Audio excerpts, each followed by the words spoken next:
নমস্কার। The power of astrology Sumanta ji Chowdhury আমার এই ইউটিউব চ্যানেলে আপনাদের সবাইকে স্বাগত। আমি এখন আলোচনা করব বৃশ্চিক রাশি নিয়ে। 2026 এই যে নতুন বছরটি একটি মাস চলে গেল, এই 2026-এ বৃশ্চিক রাশির জাতক জাতিকাদের মূলত 4টি গোল্ডেন টাইম নিয়ে আমি আলোচনা করব। ইম্পর্টেন্ট ফ্যাক্টর যেটা আমি পূর্বেও মেষ থেকে তুলা রাশি নিয়ে আলোচনা করার সময় বলেছি যে আমাদের প্রত্যেকের জীবনে যদি লক্ষ্য করা যায় গোল্ডেন সময় অনেকবার আসে। এই গোল্ডেন সময় মানেই হচ্ছে মূলত 2টি বা 3টি তার অধিকও রাজযোগ সৃষ্টি হচ্ছে সেই সময়টায়। কিন্তু গোল্ডেন সময় বা রাজযোগ সৃষ্টি হওয়া মানেই তখন আমার যা কিছু চাহিদা ফুলফিল হয়ে যাবে, আমি চরম সফল হয়ে যাব, আমি জয়ী হয়ে যাব, সেটা কিন্তু সম্ভব নয়। কেবলমাত্র গোল্ডেন সময় বা কেবলমাত্র একাধিক রাজযোগ সৃষ্টি হলেই সেটা সম্ভব হয় না। আমি বারবার ধরে এটাই বোঝাবার চেষ্টা করেছি, এই যে গোল্ডেন সময় সৃষ্টি হওয়া বা এই যে রাজযোগ সৃষ্টি হওয়া, এর মানেটা পরিবেশ পরিস্থিতি আমার অনুকূলে আসবে। আমি ব্যাটসম্যান, ব্যাটিং পিচে আমি খেলতে নামছি, কিন্তু ব্যাটিং পিচে আমি ভালো ব্যাটসম্যান কতটা ভালো খেলতে পারবো, রান করব, সেটা কিন্তু আমার স্কিলের উপর নির্ভর করবে, আমার অভিজ্ঞতার উপর নির্ভর করবে, আমার টেকনিকের উপর নির্ভর করবে, আমার অধ্যাবসায়ের উপর নির্ভর করবে। তার সাথে কিন্তু লাক ফ্যাক্টরও কাজ করে, তার সাথে সংযোগেরও কিন্তু কাজ করে। এইগুলো ভীষণ প্রয়োজন। কেবলমাত্র কর্ম দিয়েই কখনো কর্মফল লাভ হয় না, কিন্তু কর্ম করার পর সংযোগ, সোকল্ড যাকে আমরা লড়ার লিখন, কপাল, ভাগ্য, নিয়তি যাই বলি, সেটাও যুক্ত হয়ে যায়। তাহলে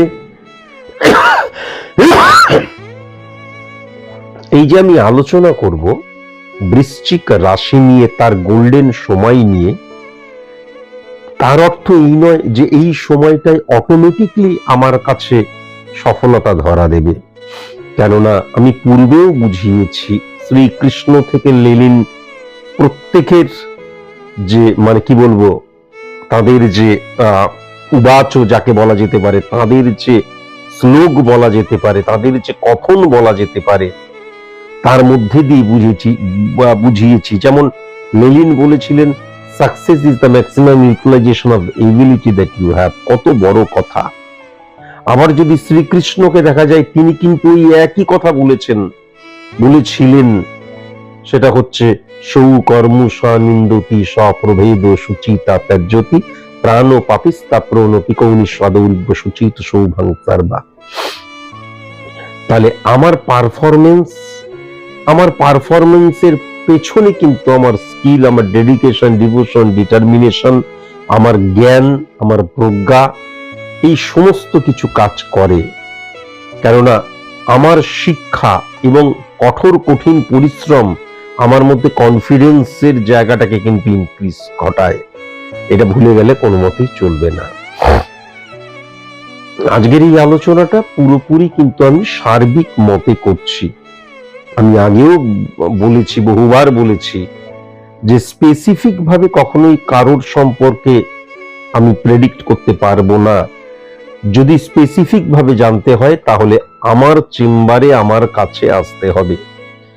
আমার কাছে আসার জন্য কয়েকটি নিয়ম পালন করতে হবে, সেই নিয়মগুলো কিন্তু এই যে আমি বৃশ্চিকের গোল্ডেন সময় নিয়ে আলোচনা করছি তারপরেই ডিটেলিং করে দেব এই অনুষ্ঠানটিতেই। এছাড়াও কিন্তু আমি বারবার ধরে বলবো যে আমার চেম্বার ফিস কিন্তু 3,000 টাকা, অনলাইন প্রেডিকশন ফিস 5,000 টাকা, অনেক বেশি। সুতরাং কেবল স্যারের কাছে গেলাম, কেবল জানলাম, বাড়ি চলে গেলাম, তাহলে আমার কাছে কখনোই আসবে না বেকার বেকার অর্থ খরচ করতে। তুমি যদি ভীষণ সিরিয়াস হও, মানে স্যারের কাছে গেলাম, একজন সায়েন্টিফিক অ্যাস্ট্রোলজার কখনোই কিন্তু তোমার পজিটিভ সাইড নিয়ে আলোচনাই করবে না। তার কারণ একজন সায়েন্টিফিক অ্যাস্ট্রোলজার প্রেডিক্টর, সমাজ সংস্কারক নয়।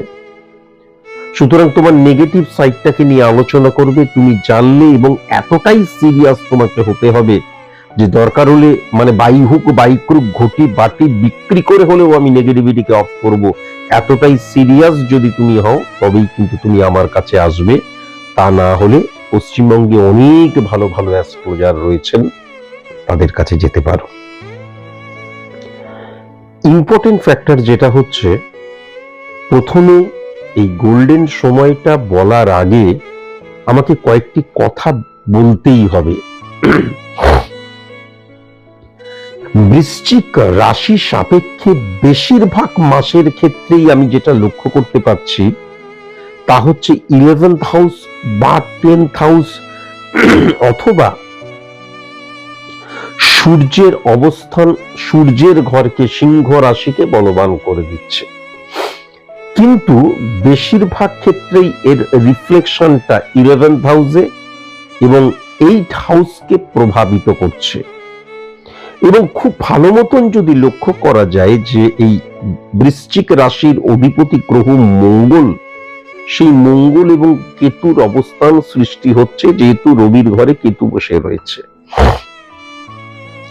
বৃশ্চিক রাশির জাতক জাতিকাদের, আমি আবার বলছি, এটা একটা সার্বিক মতে আলোচনা করছি, তোমার ছকের মধ্যে এই সিচুয়েশন নাও থাকতে পারে, তোমার ছকের মধ্যে নেগেটিভিটি নাও থাকতে পারে, কিন্তু সার্বিক মতে যেটা লক্ষ্য করা যাচ্ছে, বিখানদারি একটা প্রবণতা, বা এই যে আমি মানে ব্যাপার কি হচ্ছে, আমি দেখা যাচ্ছে 40, 50, 60,000 টাকা ইনকাম করি, আমার পাড়া আমার অঞ্চলকে আমার দেখানোর একটা প্রবণতা যে দূর তুমি জানো আমি কোন লেভেলের। এই যে একটা মানসিকতার জন্য দেখা গেল সে একটা সেকেন্ড হ্যান্ড গাড়ি কিনে নিল, দেখা গেল সে একটা ফার্স্ট হ্যান্ড গাড়ি কিনলো, হতেই পারে ফার্স্ট হ্যান্ড সেকেন্ড হ্যান্ড, যেটা তার প্রয়োজন ছিল না। দেখা গেল সোশ্যাল মিডিয়াতে অ্যাক্টিভ, বা দেখা যাচ্ছে আমি হোয়াটসঅ্যাপ স্ট্যাটাস দিই, সেখানে আমার স্ট্যাটাস বৃদ্ধি করার জন্য আমি এখান থেকে শিলিগুড়ি গেলাম, দেখা গেল ফ্লাইটে করে গেলাম, প্রয়োজন ছিল না আমার। মানুষ কি যায় না? যায় তো, কিন্তু প্রয়োজন ছিল না। আমি ট্রেনে করে যেতে পারতাম, আমি রাত্রিবেলায় বাস ধরলে পরে 7টা 7:30টার সময় আমি সকালবেলায় নেমে যেতাম শিলিগুড়িতে। আমি অহেতুক এখান থেকে দেখা যাচ্ছে প্লেনে করে গেলাম এবং ওর ছবিগুলো তুলে স্ট্যাটাস দিলাম। মানে বেখানদারি প্রবণতা। এবং মঙ্গল কেতুর অবস্থান কি হয়, একগুয়েমির জায়গা, আমি যেটা করছি সেটাই ঠিক করছি। এবং রবি যখন 8th হাউসকে হিট করে তখন মাথায় রাখার প্রয়োজন আছে, বা 11th হাউসকেও যখন হিট করছে তখন মাথায় রাখার প্রয়োজন আছে, আমি যেটা করছি সেটাই ঠিক করছি। সেক্ষেত্রে এমনও হতে পারে কিন্তু আমি কোনো মানুষকে বিশ্বাস করছি, কোনো সিদ্ধান্তকে বিশ্বাস করছি, কোনো সিদ্ধান্ত গ্রহণ করছি, কোনো সিচুয়েশন হ্যান্ডেল করতে গিয়ে বিশ্বাস করছি, আমি যেটা করছি সেটাই ঠিক করছি। আইডেন্টিটি ক্রাইসিস কিন্তু বৃশ্চিক রাশির জাতক জাতিকাদের ক্ষেত্রে, তাদের যে ছকের মধ্যে গ্রহের অবস্থান বা নাক্ষত্রিক প্রবণতা নেগেটিভ নেই, কিন্তু এই সিচুয়েশন গুলো তাদেরকে কিন্তু কি করবে, হঠাৎ করে যেন একটা চ্যালেঞ্জের সম্মুখীন বা ক্রাইসিস সৃষ্টি করবে জীবনে। সেটা মেন্টালি হতে পারে, সেটা ফিজিক্যালি হতে পারে, পার্সোনাল আমার যে ব্যক্তিগত জীবন সেখানে হতে পারে, ফিনান্সিয়াল ক্রাইসিস সৃষ্টি করতে পারে। এটা কিন্তু লক্ষ্য করা যাচ্ছে। যেমন আমি জানুয়ারি মাসটা যদি দেখি, জানুয়ারি মাস নিয়ে আমি বলেছি, ফেব্রুয়ারি মাস নিয়েও আমি বলেছি, সেক্ষেত্রে কিন্তু এই প্রবণতাটা ভীষণ রকমের লক্ষ্য করা যাচ্ছে। এবং ইম্পর্টেন্ট ফ্যাক্টর যেটা হচ্ছে বৃশ্চিক রাশি সাপেক্ষে কিন্তু ওয়েস্ট অফ এনার্জির জায়গাটা, যখনই বুধ এবং মঙ্গলের অবস্থান, এমনিতে ইলিউশন, আবেগ, ইমোশনের জায়গা, এবং বৃহস্পতি এবং বুধের যে একত্রীকরণ, কেন না মিথুনের ঘরে বৃহস্পতি বসে রয়েছে, তাহলে সেক্ষেত্রে বৃশ্চিক সাপেক্ষে যদি লক্ষ্য করা যায় 9-6 কানেকশন ক্রিয়েট হচ্ছে। তাহলে আমি যে কাজটা করছি আমার বুদ্ধি সেই কাজটাকে মেনে নিচ্ছে না, বা আমার যুক্তি সেই কাজটাকে মেনে নিচ্ছে না, কিন্তু সেটা আমি করছি, বা দেখা যাচ্ছে আমি বুদ্ধি দ্বারা যেই কাজটা করব বলে ঠিক করছি, ফিজিক্যালি আমি সেই কাজটা করছি না। এই প্রবণতাটা মারাত্মকভাবে কিন্তু লক্ষ্য করা যাচ্ছে। এই প্রবণতাগুলোকে যদি আমি কন্ট্রোল না করতে পারি, কেন আমি একজন সায়েন্টিফিক অ্যাস্ট্রোলজারের কাছে যাব? আমাদের অ্যাস্ট্রোলজিক্যাল প্ল্যানেট রিপ্রেজেন্ট করে হরমোনকে, আমাদের কোচ রিপ্রেজেন্ট করে কোষ, রিপ্রেজেন্ট করে আমাদের স্টারের যে অ্যাক্টিভিটিস, সেইগুলো কিন্তু পুরোটাই কিন্তু কোষের দ্বারা নিয়ন্ত্রিত হয়, পরিপূরক। সুতরাং সেক্ষেত্রে আমি যেটা লক্ষ্য করতে পারছি, মানে জানুয়ারি মাস বলো, ফেব্রুয়ারি মাস বলো, মার্চ মাস বলো, ইভেন এপ্রিল মাস বলো, আমি কিন্তু খুব যে আমার একটা ফেভারেবল সময় আসছে সেটা কিন্তু লক্ষ্য করা যাচ্ছে না। আমি কিন্তু আমার জীবনকে ইনসিকিউর জোনে নিয়ে চলে যাচ্ছি। West of emotion, West of feelings, West of money এবং ওয়েস্ট অফ এনার্জির জায়গাটাও কিন্তু প্রবল মাত্রায় লক্ষ্য করা যাচ্ছে। আমি প্রথম যেই জায়গাটা খুব পজিটিভ লক্ষ্য করতে পারছি, 28শে জুলাই থেকে 22শে অগাস্ট পর্যন্ত একটা মারাত্মক পজিটিভ সময় কিন্তু বৃশ্চিক রাশির জাতক জাতিকাদের সৃষ্টি হচ্ছে। আবার যদি খুব ভালো মতন লক্ষ্য করা যায়, তাহলে অক্টোবর মাসের 1 অক্টোবর থেকে কিন্তু 11 অক্টোবর, ছোট্ট এই 11 দিন 12 দিনের এই যে সময়টা অত্যন্ত ইম্পর্টেন্ট একটা সময়, কিন্তু একটা মানুষের জীবনের লড়াই ফিরে আসার জন্য, একটা মানুষের জীবনে জয়ী হবার জন্য যে সোপান, যে সিঁড়ি, যে সেতু নির্মাণ করা, সেটা কিন্তু এই সময় লক্ষ্য করা যাচ্ছে। আবার যদি আমি নভেম্বর মাসটা খুব ভালো মতন দেখি, তাহলে 8 নভেম্বর থেকে, নভেম্বর মাসের 8 তারিখ থেকে নভেম্বর মাসের 24 তারিখটা অত্যন্ত পজিটিভ সময়। এবং বৃশ্চিক রাশির ক্ষেত্রে, এক্ষেত্রে সার্বিক অর্থে যদি বিশ্লেষণ করা যায়, তাহলে 5টি রাজ্য একত্রিত হচ্ছে অ্যাট এ টাইম।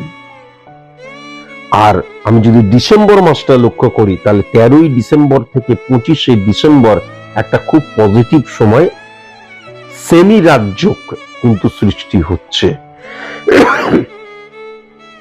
কিন্তু আমি আবার বলছি, বিশেষ করে বৃশ্চিক রাশির জাতক জাতিকাদের ভালো কোনো সায়েন্টিফিক অ্যাস্ট্রোলজারের কাছে যাওয়াটা ভীষণ প্রয়োজন। তার কারণ আমার যে আইডেন্টিটি ক্রাইসিস, আমার যে ইগো প্রবলেমের জায়গা, অ্যাডজাস্ট করা, কম্প্রোমাইজ করা, স্যাক্রিফাইস করার প্রবণতা হ্রাস হয়ে যাওয়া, এবং আমি যেটা করছি সেটা একদম পুরোপুরি ঠিক করছি, আমি যেটা জানি সেটা পুরোটাই ঠিক, এবং এর ফলে কি হবে, আমি যে কাজটা করছি এই কাজটা একদম ঠিক করছি, আমি ভুল করছি, তার ফলে স্ক্যাটারলি মুভ হবে, হ্যাপাজার্ডলি কিন্তু তখন আমি দেখা যাচ্ছে আমি চলতে শুরু করছি।